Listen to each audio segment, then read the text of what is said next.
out front on this deal. He's been leading the negotiations, and he's been key in defending the agreement all week.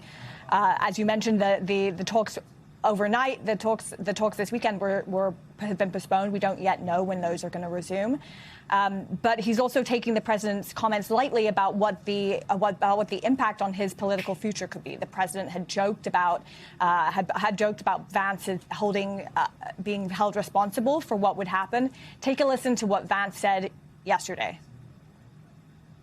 I think the president was joking, but as he often does. But no, I think, look, the entire team has worked very well on this, and we've got this thing to a very good place for the American people. Now, I have seen some progressive criticisms of me personally saying, what experience does the Vice President of the United States have with hostile, high-stakes negotiations? And I would point those progressive critics to the fact that just 2 days ago, I spent over an hour on The View. So as you can hear, the vice president is using humor to deflect from the criticism. He's joking there that his host on The View and comparing them to his Iranian counterparts. And as we know, the talks are going to be delayed. He's supposed to arrive in Switzerland. He was supposed to arrive in Switzerland soon, and now that looks set to be delayed a little bit further. We don't know yet exactly when that's going to happen. But the 60-day clock on the negotiations have already started. And as President Trump said earlier this week, he could resume strikes if they don't reach an agreement in time. Catherine, the Pentagon is finalizing an internal investigation into that deadly airstrike on the Iranian elementary school. We know that happened on the first day of the war 4 months ago. This is according to a person familiar with the probe. But there are some members of Congress who are concerned about how the Trump administration will handle whatever the findings may be. What more can you tell us on that?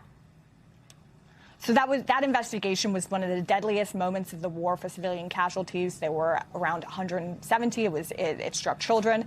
And at the time, the reports in the press suggested that the missile that was the fragments of the missile that were found related to potentially part of an American cruise missile. So the Pentagon has been investigating that since that point. They're in the final stages of the investigation, and they're expected to share that soon. Well, the concern now is that the report could be classified.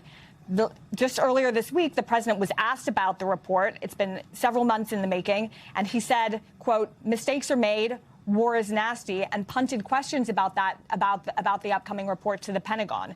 The question now for lawmakers is whether they're going to be able to get, is when they get that info, whether that's going to be released publicly. They've had trouble being able to get info from the Pentagon and from the administration on that so far.